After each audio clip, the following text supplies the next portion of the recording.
Okey, untuk makluman ibu bapa penjaga, sedikit maklumat tambahan berkenaan dengan prosedur keselamatan pencegahan COVID-19 bagi SK Pancur tahun 2021 apabila murid telah hadir ke sekolah. Yang pertama, ingatkan anak-anak kita untuk tidak bersalam-salaman. Dan yang kedua iaitu tidak bersentuhan. Seterusnya, kekalkan jarak fizikal 1 meter antara satu sama lain, tidak berada dalam kumpulan yang ramai, iaitu tidak berada dalam kelompok yang terlalu rapat lah. Seterusnya, memakai pelitup muka, pelitup hidung dan mulut ataupun mask.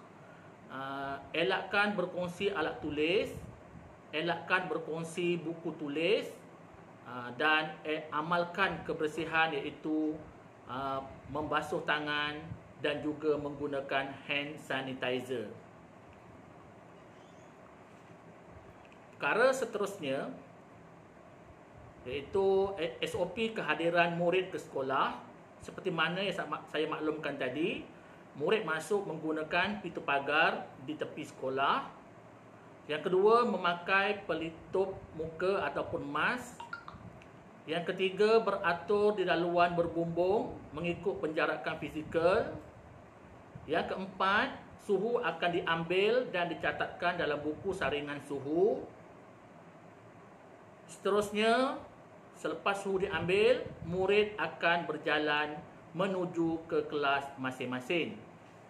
Jika ada murid yang suhu badan melebihi 37.5 darjah Celsius atau bergejala, akan diasingkan di bilik isolasi dan ibu bapa penjaga akan dihubungi, dan ibu bapa dikendaki mengambil anak untuk dibawa ke klinik kesihatan untuk pemeriksaan selanjutnya.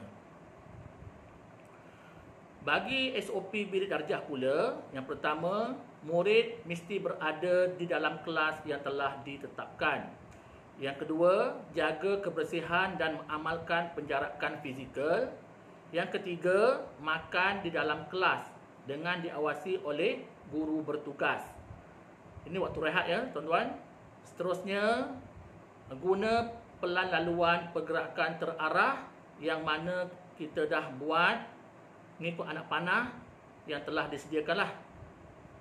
Seterusnya, yang terakhir, pastikan berada dalam susun atur kerusi meja yang telah ditetapkan. Begitu juga dengan kerusi meja telah ditetapkan oleh guru kelas, siap dengan nama sekali, dah siap tagging.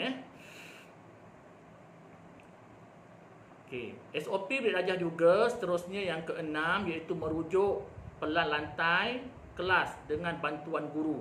Nanti guru kelas akan bimbing anak-anak ini, anak murid ni, pelan lantai iaitu anak panah laluan keluar dan masuk di dalam kelas. Yang ketujuh, gunakan hand sanitizer yang telah dibekalkan juga ada dalam kelas. Seterusnya, yang ke-8, menjaga kebersihan dan mengamalkan penjarakan fizikal. Yang ke-9, dalam kelas tak boleh ataupun dilarang berkongsi meja ataupun kerusi ataupun peralatan iaitu alat tulis. SOP sewaktu rehat. Yang pertama, semua murid akan makan di dalam kelas dan makanan berbungkus yang akan diedarkan melalui tempahan daripada tuan-puan sehari sebelum murid bersekolah setiap hari. Yang kedua, amalkan penjarakan fizikal semasa makan. Yang ketiga, bersih tangan sebelum dan selepas makan, yang mana setiap kelas telah dibuat sinki tak jauh daripada kelas untuk memudahkan murid membasuh tangan.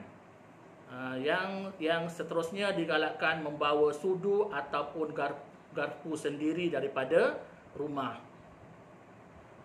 Seterusnya, SOP waktu rehat juga. Setiap kelas dibekalkan dengan satu tong sampah. Buang sisa makanan di dalam tong sampah yang telah disediakan. Kemudian tong sampah tu nanti plastiknya akan plastik hitam tu akan diuruskan oleh pekerja pembersihan sekolah untuk diikat dan dilupuskan. Saya rasa itu sahaja maklumat tambahan untuk SOP sekiranya sekolah telah pun beroperasi sepenuhnya dan murid hadir ke sekolah. Sekian untuk makluman tuan-puan. Sekian, terima kasih.